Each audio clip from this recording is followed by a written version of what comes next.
Assalamu alaikum students, my name is Abdullah Sir Rajput and you guys are watching my YouTube channel AK Education। तो आज हम numerical solve करने जा रहे हैं चैप्टर नंबर 6 फ्लूइड स्टैटिक्स के। ठीक है, तो आज हम स्टार्ट करते हैं। न्यूमेरिकल नंबर 1 आपके सामने यहाँ पे लिखा हुआ है।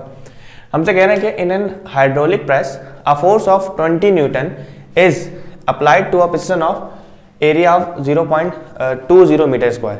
सही है, the area of the other piston is 2.0 metre square. What is the pressure transmitted through the fluid, और दूसरे पार्ट में हमसे कह रहे हैं the force on the piston. सही है, दो चीजें आपसे पूछी हुई हैं। देखो यहाँ पे बात हो रही है हमारे पास हाइड्रोलिक प्रेस की। सही है, या hydraulic I think hydraulic lift की यहाँ पे बात हो रही है। Let me check. जी यहाँ पे हाइड्रोलिक सही है, प्रेस की बात हो रही है। ओके, तो हमारे पास ये काम किस तरीके से करता है।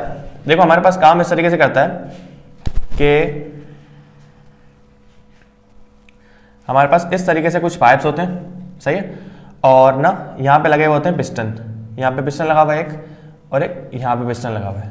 सही है भाई, अभी पिस्टन जो है ये मूवेबल है, और यहाँ पे भरा हुआ होता है फ्लूइड। यहाँ पूरे में क्या भरा होगा, फ्लूइड भरा होगा। अब पास्कल्स लॉ अगर आपने पढ़ा हुआ हो तो पास्कल्स लॉ हमसे ये कहता है कि प्रेशर जो है ना वो हर जगह पे इक्वली ट्रांसमिट होता है। आप किसी भी मतलब यहाँ पर अगर आपके पास कोई ऐसा डब्बा है, ऐसा आपके पास कोई कंटेनर है, उसमें एक पॉइंट आपने यहाँ से निकाला हुआ है, एक पॉइंट आपने यहाँ से निकाला हुआ है, और एक पॉइंट आपने यहाँ से निकाला हुआ है। तो पास्कल लॉ ये कहता है कि अगर आप ऊपर से जितना भी प्रेशर ट्रांसमिट कर रहे हो ना, तो हर पॉइंट पे सेम प्रेशर ट्रांसमिट होगा। यहाँ पर भी सेम प्रेशर ट्रांसमिट होगा, यहाँ पर भी सेम प्रेशर ट्रांसमिट होगा, और यहाँ पर भी सेम प्रेशर ट्रांसमिट होगा। तो ये कहता है पास्कल्स लॉ। अब पास्कल्स लॉ पे ये काम करता है। अब पास्कल्स लॉ कहता है कि आप यहाँ पे जो प्रेशर अप्लाई करोगे सेम प्रेशर यहाँ पे भी आएगा।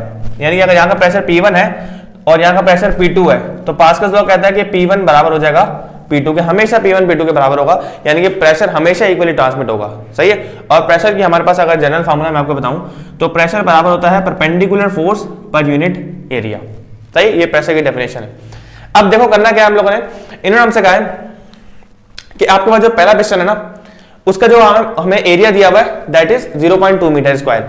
इसका हमें एरिया दिया हुआ है 0.20 मीटर स्क्वायर, और इसका जो दूसरे वाले का एरिया हमें दिया हुआ है दैट इज 2.0 मीटर स्क्वायर। तो आपको एरिया देख के समझ आ रहा है कि ये स्मॉल पाइप है और ये बड़ा पाइप है। तो स्मॉल पाइप के एरिया को हम A1 बोल देंगे, और इसको हम लोग क्या बोल देंगे, इसको हम लोग A2 बोल देंगे।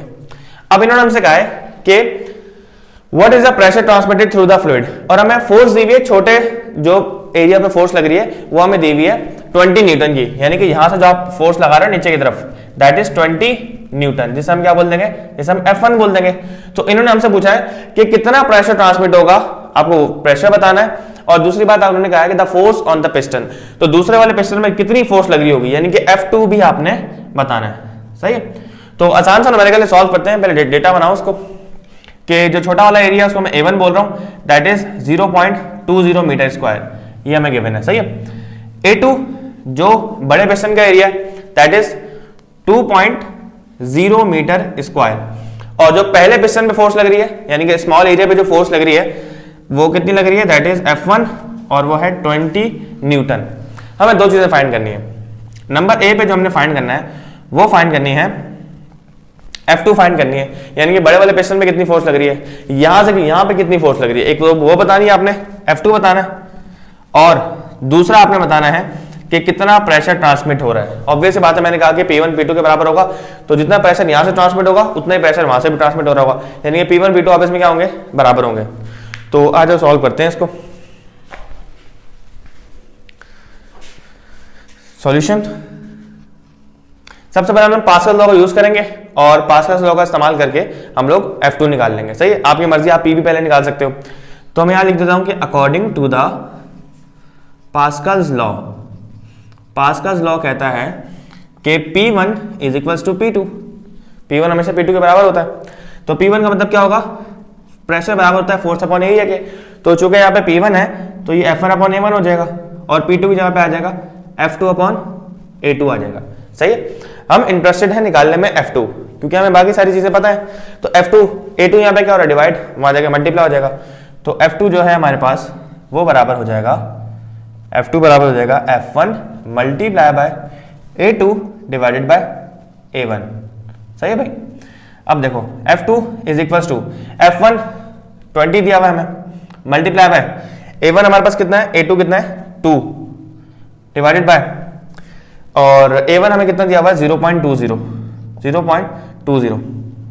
सॉल्व कराओ उसको तो आंसर आ रहा है हमारे पास 220 मल्टीप्लाई बाय 2 है यहाँ पे, तो आंसर आ रहा है हमारे पास 200, और वो जो आंसर आएगा फोर्स है तो ऑब्वियस सी बात है न्यूटन आएगा, तो 200 न्यूटन की फोर्स यहाँ पे लग रही थी। अब अगर आप यहाँ पे देखो तो आपने यहाँ पे फोर्स लगाई थी 20 न्यूटन की, और यहाँ से जो फोर्स लग रही है दैट इज 200 न्यूटन, सही है। तो आप देख सकते हो कि कितनी कम फोर्स लगाई आपने और वहां से कितनी ज्यादा फोर्स जनरेट हुई, तो यही फायदा होता है। इसी को बेसिकली मैकेनिकल एडवांटेज भी बोलते हैं। मैकेनिकल एडवांटेज क्या होता है, आगे आएगा कि F2/F1, यानी कि इसके मुकाबले में यहाँ पे कितनी ज्यादा फोर्स लग रही है। तो अगर आप 200 को 20 से डिवाइड करवाते हो तो आपके पास आंसर क्या आएगा 200 डिवाइडेड बाय 20, 0 0 कैंसिल, 2 1 2 2 10 20, यानी कि इस पिस्टन के मुकाबले में 10 गुना ज्यादा फोर्स लग रही है, सही है। तो बेसिकली इसी को हम मैकेनिकल एडवांटेज कह रहे होते हैं। अब चलते हैं दूसरे पार्ट की तरफ। दूसरे पार्ट में हमने निकालना था प्रेशर, तो प्रेशर भी आप इसी फॉर्मूले से निकाल सकते हो। तो फॉर प्रेशर के लिए हम क्या करेंगे, हम लोग आपकी मर्जी P1 से निकालो या P2 से निकालो, क्योंकि अब हमें सब कुछ पता है, हमें F1 A1 F2 A2 सब पता है, तो आपकी मर्जी किसी से भी निकालो आंसर सेम ही आएगा। तो हमें पता है कि P1 जो है वो बराबर होता है F1/A1 से, सही है, और हमें पता है कि P1 जो है वो बराबर है P2 के, तो कोई भी आप निकाल लो सेम प्रेशर ही आएगा। तो यहाँ पे P1 लिखने की जरूरत नहीं है, सिंपल आप P भी लिख सकते हो। अगर आप F2/A2 से भी निकालोगे तब भी आंसर सेम ही आएगा, कोई टेंशन वाली बात नहीं है। तो pressure is equals to, pressure बराबर आ गया F1 कितना है, F1 है 20 और A1 कितना है, A1 है 0.2, तो डिवाइड कराओगे 0.2 को 20 से, तो आंसर आ रहा है हमारे पास 100, यानी कि 100 पास्कल का प्रेशर लगेगा। तो मर्जी आपकी पास्कल लिखो या न्यूटन पर मीटर लिखो, एक ही बात है। तो मैं यहाँ पे PA लिख देता हूँ पास्कल, सही। ओके, सो न्यूमेरिकल नंबर 2 हमारे पास है, कह रहे हैं कि the pressure in a water pipe in the ground floor of a building is 4 exponent5 pascal, but 3 floors up it is only 2 exponent5 pascal. What is the height between the ground floor and the third floor? The water in the pipe may be assumed stationary and the density of water is 1 exponent 3 kilogram पर metre cube. अच्छा देखो क्या कह रहे हैं हमसे। पहली बात तो आपको ये समझना पड़ेगा कि प्रेशर किन चीज़ों पे डिपेंड करता है। तो प्रेशर डिपेंड करता है डेंसिटी पर, और प्रेशर डिपेंड करता है हाइट पर नहीं बल्कि डेप्थ पर डिपेंड करता है प्रेशर, सही है। यहाँ पे जो H लिखा हुआ है ना, इस H की जगह आप D भी ले सकते हो, यानी कि रॉ जी डी। अब जी थोड़ा अजीब लगता है क्योंकि बुक्स में रॉ जी H लिखा हुआ होता है, तो यहाँ पे H जो है वो बेसिकली क्या है, डेप्थ है। तो जितनी डेप्थ ज्यादा होगी प्रेशर भी उतना ज्यादा होगा, और जितनी डेंसिटी ज्यादा होगी प्रेशर भी उतना ज्यादा होगा।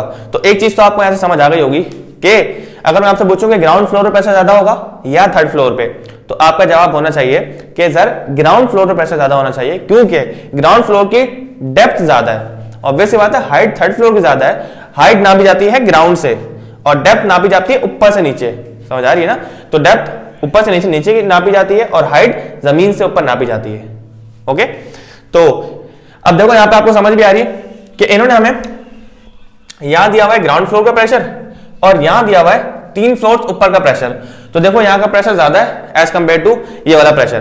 तो हमसे कहा क्या है इन्होंने कहा कि एक बिल्डिंग है, उसके जो ग्राउंड फ्लोर है वहां पर प्रेशर है 4 exponent5 पास्कल का, और जो थर्ड फ्लोर पे यानी कि 3 फ्लोर्स ऊपर, मान लो थर्ड फ्लोर है और 3 फ्लोर्स ऊपर जो प्रेशर है वो है 2 exponent5 पास्कल का। आप ये बताओ कि ग्राउंड फ्लोर और थर्ड फ्लोर के दरमियान क्या हाइट डिफरेंस कितना है, कितनी हाइट है ग्राउंड फ्लोर और थर्ड फ्लोर के दरमियान जो हाइट है, जिसे मैंने यहाँ पे H बोला हुआ है, तो बेसिकली हमने वो हाइट फाइंड करनी है, सही है। और आगे इन्होंने कहा हुआ है कि जो पाइप के अंदर जो भी फ्लूइड रखा हुआ है वो क्या है, स्टेशनरी है, क्योंकि हम लोग चैप्टर जो पढ़ रहे हैं दैट इज फ्लूइड स्टैटिक्स। तो फ्लूइड स्टैटिक्स हम लोग पढ़ रहे हैं, इसलिए हम लोग स्टेशनरी लिक्विड को ही सपोज करेंगे। दूसरी बात, डेंसिटी ऑफ वाटर हमें यहाँ दी हुई है इन्होंने 1000 किलोग्राम पर मीटर क्यूब, और अगर आपको नहीं भी गिवन तो ऑब्वियस सी बात आपको पता होनी चाहिए कि पानी की डेंसिटी 1000 किलोग्राम पर मीटर क्यूब ही होती है। तो आओ डेटा बनाते हैं। सबसे पहले देखो हमें क्या चीज गिवन है, हमें गिवन है pressure at ground floor, pressure at ground floor जिसे हम क्या बोलेंगे, P1 बोलेंगे, और वो कितना है 4 exponent5 पास्कल है।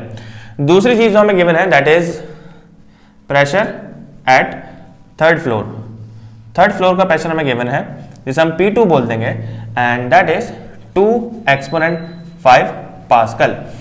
और हमें डेंसिटी दी हुई है पानी की जो कि हमें पता होती है डेंसिटी ऑफ वाटर, और डेंसिटी का सिंबल होता है रो, तो मैं रो W लिख रहा हूँ क्योंकि डेंसिटी ऑफ वाटर है और वो कितनी होती है 1000 किलोग्राम पर मीटर क्यूब। तो कंफ्यूज नहीं होना, एक्सपोनेंट 3 का मतलब भी वही होता है 1000 नहीं होता। और हमें क्या निकालना है हाइट, सही, हाइट हमें फाइंड करनी है। तो देखो कैसे सॉल्व करेंगे। देखो सबसे पहले अगर आपको हाइट निकालनी है तो आपको प्रेशर डिफरेंस मालूम करना पड़ेगा, यानी कि यहाँ का प्रेशर क्या है, यहाँ का प्रेशर है P1, यहाँ का प्रेशर क्या है P2। अगर आपको प्रेशर डिफरेंस पता चल जाए, क्योंकि मैंने आप फॉर्मूला लिखा था प्रेशर का, प्रेशर बराबर होता है रो जी एच का, सही। तो ये जो प्रेशर है, अगर आपको हाइट बतानी है दोनों की ना, तो आपको ये चाहिए होगा प्रेशर, यानी कि इन दोनों का प्रेशर डिफरेंस चाहिए होगा। तो पहले प्रेशर डिफरेंस निकाल लेते हैं, उसको इस फॉर्मूले में डालेंगे, डायरेक्ट हमारे पास क्या आ जाएगी, हाइट आ जाएगी। वरना दूसरा तरीका भी है आपके पास। दूसरा तरीका ये है कि आप पहले निकालो प्रेशर, इसकी हाइट निकाल लो सिंपल, सही है, थर्ड फ्लोर की, फिर आप ग्राउंड फ्लोर की हाइट निकाल लो, फिर आप दोनों को माइनस कर दो, जो भी एच का आंसर आएगा वहां पे पुट कर देना, तो बात तब भी घूम फिरा के वहीं आएगी। तो हम डायरेक्टली कर लेते हैं इससे अच्छा। देखो टोटल प्रेशर जो होगा वो होगा P1 माइनस P2, यानी कि चेंज इन प्रेशर जो होगा वो बराबर होगा P1 माइनस P2 के। यानी कि ऑब्वियस सी बात है, यहाँ प्रेशर ज्यादा है और यहाँ प्रेशर कम है, तो मैं P1 में से P2 को माइनस कर रहा हूँ। तो मेरे पास जो प्रेशर है जिसको मैं चेंज इन प्रेशर बोल रहा हूँ, ये P क्या है, this is change in pressure. और P1 कितना है हमारे पास 4 एक्सपोनेंट 5 माइनस, और यहाँ मैं ब्रैकेट डाल देता हूँ मैं, और दूसरा क्या है, दूसरा है 2 एक्सपोनेंट 5, सही। दोनों को माइनस करेंगे तो हमारे पास चेंज इन प्रेशर आ जाएगा, जैसे आप चाहो तो डेल्टा P भी बोल सकते हो या सिंपल P बोल दो ताकि आप कंफ्यूज ना हो। तो आंसर आ रहा है हमारे पास यूनिट 10, 100, 1000, 10,000 लेक 2 लेक आ रहा है, यानी कि 2 एक्सपोनेंट 5। आंसर आ रहा है 2 एक्सपोनेंट 5 पास्कल। ये आ गया हमारे पास चेंज इन प्रेशर, जो सिंपल हमें चाहिए था। अब कोई मसला ही नहीं है। अब आपको एच निकालना है तो आप क्या यूज करोगे, अकॉर्डिंग टू द प्रेशर, या आप लिख दो according to the definition of change in pressure, लिख दो आप चेंज इन प्रेशर। तो चेंज इन प्रेशर हम कैसे निकालते हैं, जिससे आप चाहो डेल्टा P बोल दो या सिंपल हमने यहाँ पे P बोला हुआ है। तो प्रेशर बराबर होता है रॉ जी एच के, और यहाँ पे एच जो है वो हमें इस केस में हाइट दी हुई है, वैसे एच क्या होता है, डेप्थ होता है, क्योंकि प्रेशर जो है वो किस पे डिपेंड करता है, डेप्थ पे डिपेंड करता है, सही है। तो हमें क्या चाहिए, हमें एच चाहिए, तो एच बराबर हो जाएगा रॉ जी, यहाँ पे मल्टीप्लाई है, वहां जाकर डिवाइड हो जाएंगे, तो ये हो जाएगा P upon rho g. H will be equals to, pressure कितना निकाला हमने 2 exponent 5 divided by density of water कितनी है। अच्छा अगर यहाँ मैं एक्सपोनेंट में लिख दूं, देखो हमारे जो सॉल्व करना है आसान हो जाएगा, यानी कि ये हो जाएगा 10 की पावर 3 मल्टीप्लाई पे ग्रेविटी की जगह पे मैं सिंपल 10 पुट कर सकता हूँ, सही है। अब देखो कैलकुलेशन कैसे करते हैं। देखो इस 10 की पावर 3 से ये 10 की पावर 3 कैंसिल हो जाएगी, ये 5 था। अब इस 10 से एक और कैंसिल हो जाएगा, तो ऊपर कितना बचा, 3 इसने काट दिए, एक इसने काट दिया, तो ऊपर सिर्फ 10 बचा, और 2 10 से क्या होता है 20 होता है। तो आंसर आएगा हमारे पास 20 मीटर। नहीं तो आप चाहो तो कैलकुलेटर में 2 एक्सपोनेंट 5 फुट करो और यहाँ पे 1000 मल्टीप्लाई बाय 10 करो, 10,000 हो जाएगा, डिवाइड करोगे तब भी आंसर क्या आएगा 20 मीटर। इसका मतलब ग्राउंड फ्लोर और थर्ड फ्लोर के दरमियान जो हाइट थी वो कितनी थी 20 मीटर की। ओके, सो न्यूमेरिकल नंबर 3 हमसे कह रहे हैं, अच्छा सेम न्यूमेरिकल है जैसे न्यूमेरिकल नंबर 1 हमने सॉल्व किया है, तकरीबन सेम न्यूमेरिकल है। कह रहे हैं कि the small piston of hydraulic press has an area of 10 centimetre square. अब यूनिट पे गौर करना, सेंटीमीटर स्क्वायर में गिवन है आपको। If the applied force is 50 newton, applied force दी हुई है 50 न्यूटन की, what must the area of large piston to exert a pressing force of 4800 newton. कह रहा है कि कितना एरिया होना चाहिए लार्ज पिस्टन का कि अगर वहां से फोर्स जनरेट हो रही है 4800 न्यूटन की और हम लगा रहे हैं फोर्स 50 न्यूटन की, सही है। तो ये हमें काम करना है। तो पिक्चर आपको ध्यान में होनी चाहिए, जो मैंने पहले न्यूमेरिकल में करवाई थी हाइड्रोलिक प्रेस वाली, सेम पिक्चर से हम लोग ये भी सॉल्व कर लेंगे, सही है। तो हमें जो दिया हुआ है स्मॉल पिस्टन का एरिया, जिसे मैं बोलूंगा A1, वो हमें दिया हुआ है 10 सेंटीमीटर स्क्वायर, सही है। और A2 जो हमें दिया हुआ है वो हमें निकालना है, ऑब्वियस ही बात है, तो उसको फिलहाल रहने दो, उसको एंड में लिखेंगे। और हमें दी हुई है F1 दी हुई है, जो छोटे एरिया की फोर्स है, दैट इज 50 न्यूटन। और हमें कहा हुआ है कि F2 जो है वो कितना है 4800 न्यूटन, और हमें A2 निकालना है, यानी कि बड़े पिस्टन का एरिया निकालना है। सॉल्यूशन, अब देखो यहाँ पे दोनों यूनिट जो है ना हमारे पास सेंटीमीटर स्क्वायर है, अगर आप चाहो तो यहाँ मीटर स्क्वायर में चेंज कर सकते हो, लेकिन बुक में जो आपको आंसर दिया हुआ है वो दिया हुआ है सेंटीमीटर स्क्वायर में। अब मसला ये आता है कि बोर्ड में अगर आपके पास पेपर में क्वेश्चन आएगा ना, तो वहां तो बुक होगी नहीं, वहां हम आंसर कैसे चेक करेंगे, तो वहां पे जितनी भी चीजें ना हमने SI यूनिट में लेके जानी है। तो मैं इसका जो आंसर है ना वो सेंटीमीटर स्क्वायर में भी निकलवा दूंगा और कन्वर्जन भी सिखा दूंगा कि मीटर स्क्वायर में कैसे कन्वर्ट करेंगे। सही है, तो फिलहाल मैं इसको चेंज नहीं कर रहा, आप चाहो तो चेंज कर सकते हो, तरीका मैं बता दूंगा कैसे चेंज होगा। तो देखो हमें करना क्या है, सेम न्यूमेरिकल है according to Pascal's law. Pascal's law हमसे क्या कहता है, पास्कल्स लॉ कहता है कि P1 is equal to P2। P1 बराबर होगा F1 अपॉन A1 के और P2 बराबर होगा F2 अपॉन A2 के। सिंपल, आपने वैल्यूज पुट करनी है। आपको चाहिए क्या, आपको चाहिए A2, तो A2 चला जाएगा ऊपर और F1 आ जाएगा नीचे। वरना चाहो तो आप क्रॉस मल्टीप्लाई करा के एक स्टेप बढ़ा भी सकते हो, वो मैं दिखा भी देता हूं आपको। अगर मैं क्रॉस मल्टीप्लाई कराता हूं तो ये F1 मल्टीप्लाई बाय A2 हो जाएगा और ये A1 इससे मल्टीप्लाई होगा, ये इससे हुआ तो ये इससे होगा, तो ये A1 मल्टीप्लाई बाय F2 हो जाएगा। तो आपको क्या चाहिए, आपको चाहिए A2, तो F1 मल्टीप्लाई हो जाएगा, क्या हो जाएगा, डिवाइड हो जाएगा। तो A2 will be equals to A1 multiply by F2 divided by F1। सही है भाई। अब देखो A1 कितना है, A1 आपके पास कितना है 10 मल्टीप्लाई बाय F2 है हमारे पास 4800 डिवाइडेड बाय F1 हमारे पास है 50, तो ये आ गया। तो 0 0 कैंसिल और ये हो जाएगा 5 1 5 और ये हो जाएगा 5 9 45 और 3 बच जाएगा, 5 6 30 और 0 का 0, तो A2 आ जाएगा हमारे पास 960। अब यूनिट क्या रखें, देखो आपने जो एरिया पुट किया है ना A1 वो आपने किया सेंटीमीटर स्क्वायर में, तो A2 भी किस में आएगा, सेंटीमीटर स्क्वायर में ही आएगा आंसर। तो बुक वाला आंसर तो आपका यही है। सही है, लेकिन आपको अगर पेपर में आ जाए और आपको कहा ना गया हो कि सेंटीमीटर स्क्वायर में निकालो, तो ऑब्वियस सी बात है कि आपने एरिया निकालना है मीटर स्क्वायर में, क्योंकि मीटर स्क्वायर ऐसा यूनिट है, स्टैंडर्ड में जा रहा है ना हमने, तो मैं दोनों में निकलवा देता हूं। ओके, तो आप चेक करते हैं कि मीटर स्क्वायर में हम कैसे कन्वर्ट करते हैं। तो यहां मैं लिख देता हूं मैं कि इन मीटर स्क्वायर में कैसे कन्वर्ट करेंगे। अब देखो कन्वर्जन सीख लो यहां पे कैसे होती है। देखो हमें पता है कि 1 metre is equal to 100 centimetre, 1 metre में 100 सेंटीमीटर होते हैं। अगर मैं 100 को ऐसे लिख दूं 10 का स्क्वायर, कोई मसला नहीं है, क्योंकि 100 का मतलब होता है 10 का स्क्वायर। अब मुझे चाहिए मीटर स्क्वायर का रिलेशन सेंटीमीटर स्क्वायर के साथ, तो मैं क्या करूंगा, स्क्वायरिंग ऑन बोथ साइड। तो स्क्वायरिंग करूंगा तो 1 मीटर का स्क्वायर हो जाएगा इज इक्वल टू 10 सेंटीमीटर का कर दूंगा यहाँ पे मैं होल स्क्वायर, और यहाँ पे 10 पे भी स्क्वायर है। सही है, और हमें पता है कि पावर पे पावर हमेशा क्या होती है, मल्टीप्लाई होती है। तो 10 की पावर यहाँ पे 2 है, बाहर भी 2 है, 2 2 जा 4, 10 की पावर हो गई 4 और यहाँ जाएगा सेंटीमीटर स्क्वायर। सेंटी पे स्क्वायर नहीं आएगा क्योंकि सेंटीमीटर एक ही चीज है ना, तो सेंटीमीटर स्क्वायर हो जाएगा। यानी कि 1 मीटर स्क्वायर में 10 की पावर 4 सेंटीमीटर स्क्वायर होते हैं। सही है, और आपको सेंटीमीटर स्क्वायर से मीटर स्क्वायर में जाना है, यानी कि छोटी यूनिट से बड़ी में जाना है, तो आप डिवाइड करोगे, ऑब्वियस सी बात है। यानी कि 1 सेंटीमीटर स्क्वायर बराबर होता है 1/10 की पावर 4 मीटर स्क्वायर के। सही है, तो ये कन्वर्जन है। तो यानी कि आपने कभी भी सेंटीमीटर स्क्वायर से मीटर स्क्वायर में जाना है तो 10 की पावर 4 से डिवाइड करवाओगे, और मीटर स्क्वायर से सेंटीमीटर स्क्वायर में जाना है तो 10 की पावर 4 से मल्टीप्लाई कराओगे। ये थी कन्वर्जन। आप चाहो तो उसको लिख लो, बाकी मैं सॉल्व करवा देता हूं यहाँ पे। तो देखो करना क्या है, हमने सिंपली जो आंसर था हमारा 960 सेंटीमीटर स्क्वायर, 960 को हमने डिवाइड करवाना है 10 की पावर 4 से, या सिंपल आप ये भी कर सकते हो कि यहाँ लिख दो 960 एक्सपोनेंट -4, 10 की पावर प्लस का 4 था ना, ऊपर जाके तो -4 हो जाएगा। अब पॉइंट को अगर आप देखो 10 की पावर -4 है ना, तो यहाँ आएगी तो -3 -2 -1, तो आपके पास और मतलब जाता रहेगा 0.00996 हो जाएगा। तो सिंपल यहाँ पे आप चाहो तो डिवाइड करवा दो, वरना ये भी आपका आंसर सही है। ये जो आपका आंसर है ना, ये किस में आ रहा होगा, ये मीटर स्क्वायर में आ रहा होगा। तो मैं दूसरा आंसर भी लिखवा देता हूँ यहाँ पे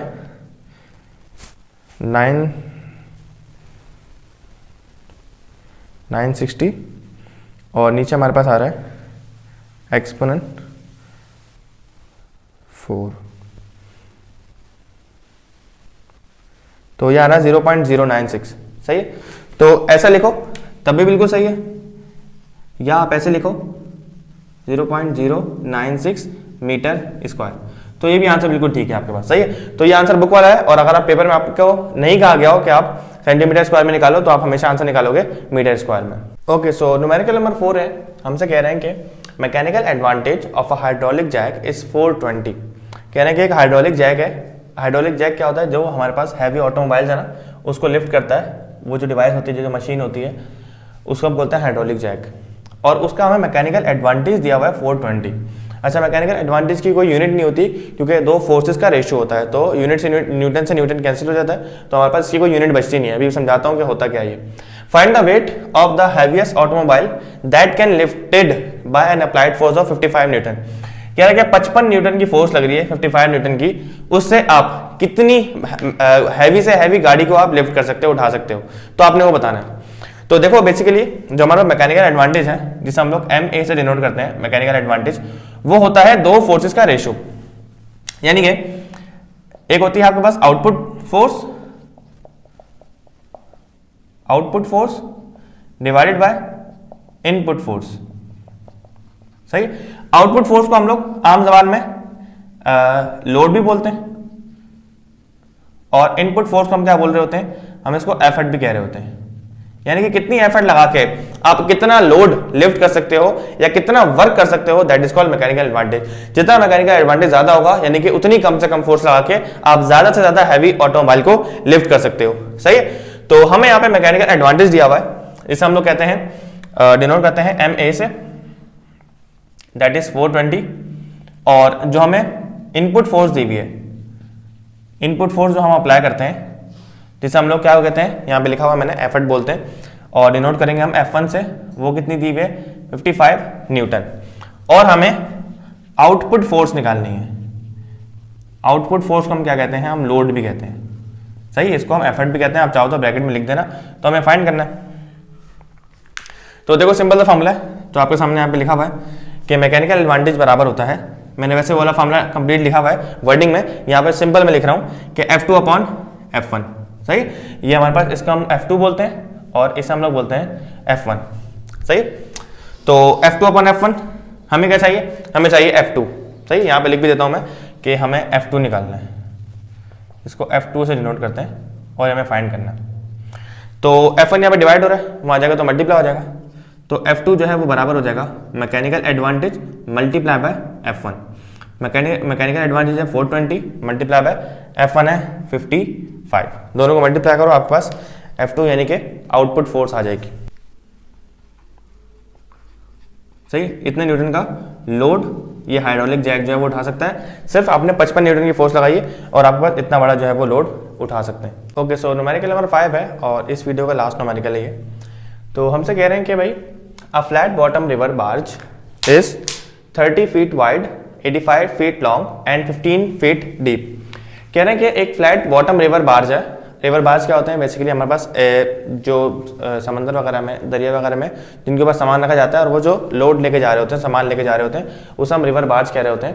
और उसके हमें डायमेंशंस दी हुई हैं। 30 फीट जो है वो उसकी विड्थ है, 85 फीट लेंथ है उसकी, और 15 फीट जो है वो डेप्थ है। देखो आपको जितनी भी चीज़ें हैं ना वो सारी फीट में दी हुई है, मीटर में नहीं दी हुई। अच्छा, यहाँ पे प्रॉब्लम क्या है, प्रॉब्लम ये है कि इन्होंने हमसे कहा है कि how many metre cube of water will it displace 1 metre above the water, यानी कि कितना पानी वो डिस्प्लेस करेगा। और यहाँ पे स्पेसिफिकली बुक में लिखा हुआ है मीटर क्यूब, और जो आंसर दिया हुआ है वो फीट क्यूब में दिया हुआ है। अब मसला यहाँ पे ये कि हम मीटर क्यूब में निकालें या फीट क्यूब में निकालें, तो हम दोनों में आंसर निकाल लेंगे, मीटर क्यूब में भी निकाल लेंगे और फीट क्यूब में भी निकाल लेंगे। पहले मैं चेंज नहीं करूंगा इनको, जब जो आंसर आ जाएगा मीटर क्यूब फीट क्यूब वाला, उसी को मैं डायरेक्ट कन्वर्ट कर दूंगा मीटर क्यूब वाले में।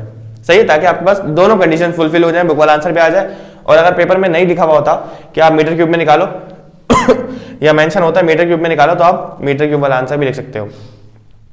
तो पहली चीज जो हमसे इन्होंने पूछी है वो कह रहे हैं कि how many metre cube of water will it displace 1 metre above the water. कह रहा है वो बार्ज जब 1 मीटर पानी से ऊपर होगा ना, तो कितना जो है वो वॉल्यूम जो है वो पानी का डिस्प्लेस होगा, पहले तो आपने वो बताना है। सही, लेट्स सपोज के इस टाइप का कोई हमारे पास रेक्टेंगुलर टाइप की चीज है, तो ये हो जाएगी इसकी लेंथ, और ये इसकी हाइट हो जाएगी, और ये इसकी विड्थ हो जाएगी। तो जब ये जमीन के अंदर जाएगा ना, पानी के अंदर जाएगा, तो मान लो ये 1 मीटर ऊपर है पानी के, तो उन्होंने कहा कि जब 1 मीटर ऊपर होगा ना, तो कितना जो है वॉल्यूम डिस्प्लेस होगा, आपने वो बताना है, पहली चीज। दूसरी चीज आपने ये बतानी है कि what load in tons, load बताना है इन टन्स में। पहली चीज तो आप यहाँ पे ये भी देख लो कि टन में लोड बताना है। Will the barge contain under these conditions if the empty barge weight 160 ton. कह रहा है कि जो एम्प्टी बार्ज है ना, जो खाली वो बार्ज है, उसका वेट आपको दिया हुआ 60 न्यूटन।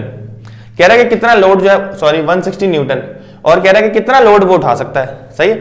तो पहली चीज तो ये कि टन जो है ना वो वेट की यूनिट नहीं होती, वो मास की यूनिट होती है। बहुत सारे बच्चों को कंफ्यूजन होती है कि टन देख के समझते हैं वेट है। टन वेट की यूनिट नहीं होती, टन मास की यूनिट होती है।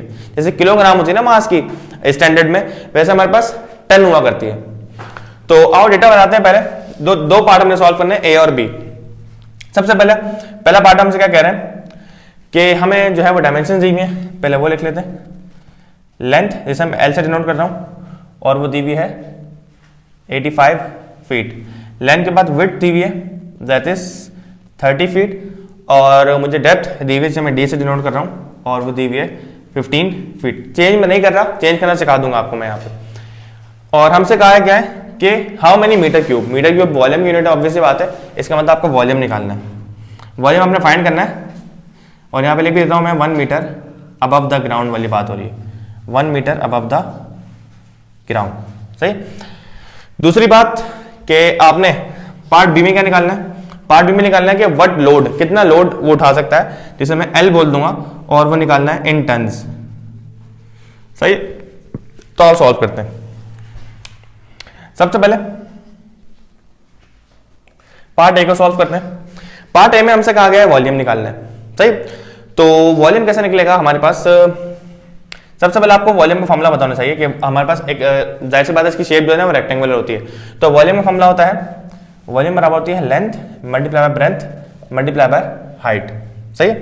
तो हमने यहाँ पे लेंथ, इसको विड्थ बोला हुआ है तो उसको यहाँ पे W कर दो आप, और मल्टीप्लाई बाय हाइट को हमने यहाँ पे कर देंगे डेप्थ। सही है। तो length multiply by width multiply by depth is called volume. अब देखो इन्होंने कहा था कि 1 मीटर अबव द ग्राउंड है, 1 मीटर पानी से ऊपर है। तो आप क्या करोगे, आप जो आपको डेप्थ दी हुई थी ना, जाहिर सी बात है, ऑब्वियस बात है, पानी के अंदर क्या जाएगी, जो चीज जाएगी उसको हम डेप्थ बोलेंगे। तो इस चीज में से हम क्या करेंगे, 1 माइनस कर देंगे।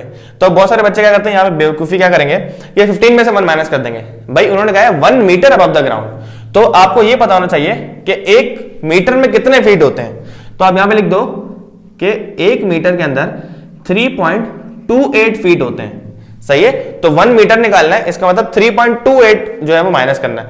तो जो मुझे डेप्थ दी हुई है यहां पे लिख दूंगा मैं डी डैश, वो बराबर होगी डी माइनस 3.28। तो डी हमें डेप्थ कितनी दी हुई थी पहले, वैसे 15 फीट। तो 15 फीट टोटल है, उसमें से 3.28 पानी के ऊपर है, तो उसको हटा देंगे, क्योंकि हमने पढ़ा है कि जितना वॉल्यूम पानी का डिस्प्लेस होगा आर्किमिडीज लॉ में, उतना ही वॉल्यूम डिस्प्लेस होगा। अगर ये मार्कर है, इसका वॉल्यूम 10 मीटर क्यूब है और ये 5 मीटर क्यूब अंदर पानी में गया है, तो 5 मीटर क्यूब पानी ही डिस्प्लेस करेगा ये। सही है। तो ये चीज आपको पता होनी चाहिए। 15 में से माइनस करो 3.28, तो आंसर क्या आ रहा है हमारे पास, 15 माइनस 3.28, आंसर आ रहा है 8.72।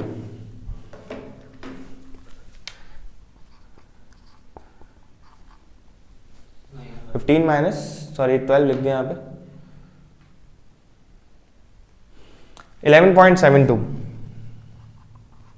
11.72 फीट। सही। तो हमने ये चीज पुट करनी है वहां पर। तो यहाँ पे जो मैं डेप्थ है ना, इसी जगह मैं डी डैश लिख रहा हूँ। डी डैश कौन सी डेप्थ है, जब वो 1 मीटर पानी से ऊपर था, 1 मीटर का मतलब 3.28 फीट पानी के ऊपर था।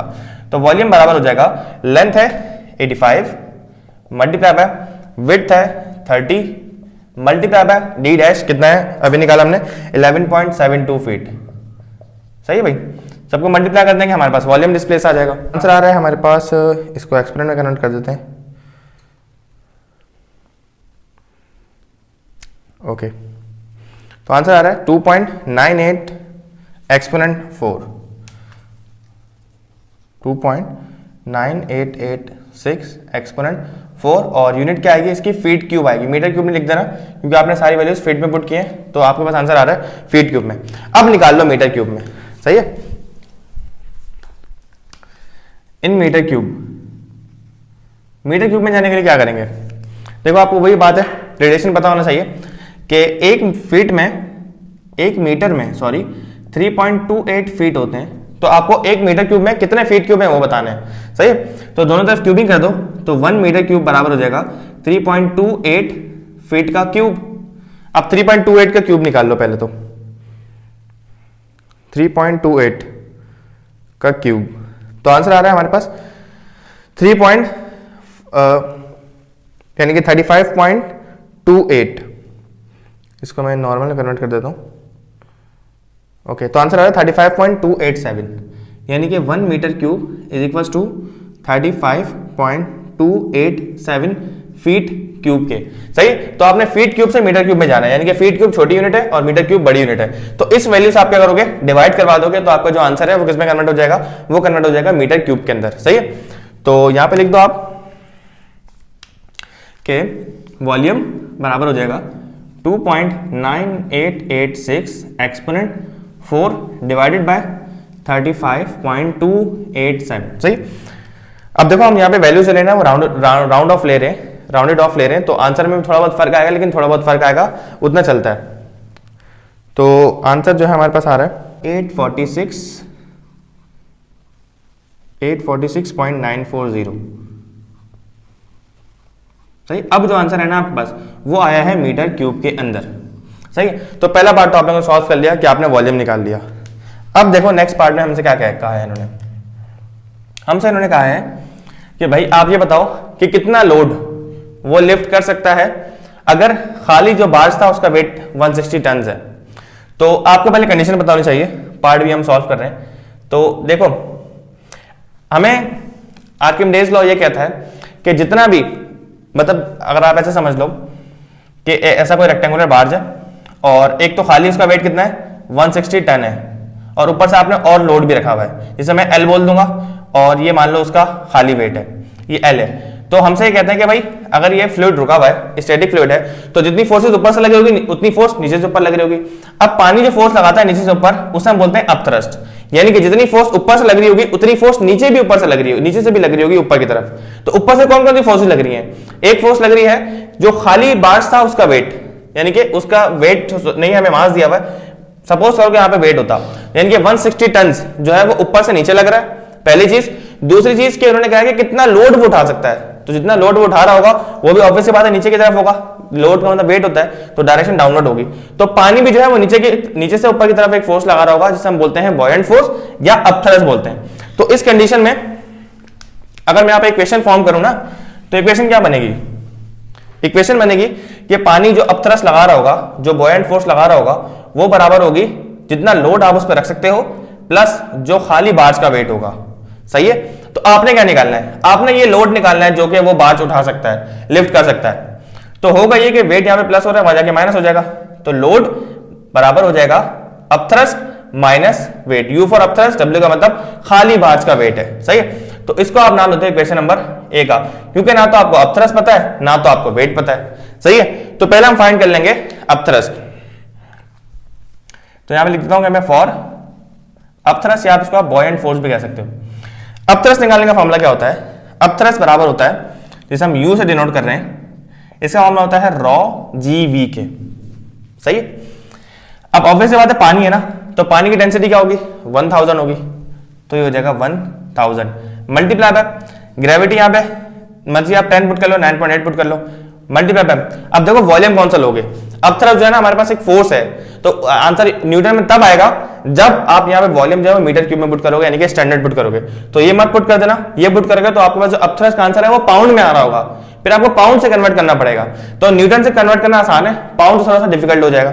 तो मैं ये वाला पुट करूंगा 846 मल्टीप्लाई बाय 940, सबको मल्टीप्लाई कर दो, आंसर हमारे पास काफी बड़ा आ रहा है यहाँ पे 846,9,400, और ये आ रहा है न्यूटन में।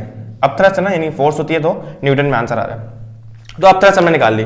दूसरी चीज है वेट, वेट निकालना है फॉर वेट। और देखो वेट आपको दिया हुआ था और ये आपको दिया हुआ टन में, यानी कि टन होता है मास। तो वेट हमें निकालना है वेट ऑफ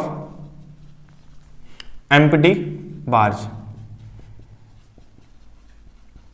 एम्प्टी बार्ज का वेट कैसे निकालेंगे, तो देखो हमें जो दिया हुआ है वो दिया हुआ है मास, पहले आपको दिया हुआ है टन के अंदर, टन से आप जाओगे पहले किलोग्राम में, फिर किलोग्राम से आप निकालोगे डायरेक्टली वेट। कैसे निकालेंगे, देखो वेट का फॉर्मूला क्या होता है, वेट का फॉर्मूला होता है mg, W equals to mg।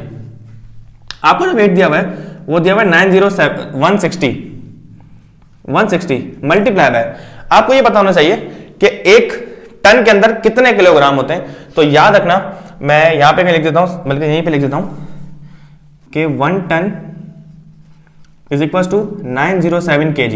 एक टन में 907 kg होते हैं। तो आपको जो वेट दिया हुआ है, मास कितना दिया हुआ है 160 को पहले मल्टीप्लाई कराओगे 907, तो ये जो आपके पास पूरी चीज है ना, ये किलोग्राम में कन्वर्ट होगी पहले, देन उसके बाद मल्टीप्लाई कराओगे ग्रेविटी से, जो मैं यहाँ पे 10 ले रहा हूं, आप जाओ तो 9.8 भी ले सकते हो। तो अब जो भी पूरा आंसर आएगा वो आपके पास आएगा वेट, और वो आएगा न्यूटन के अंदर।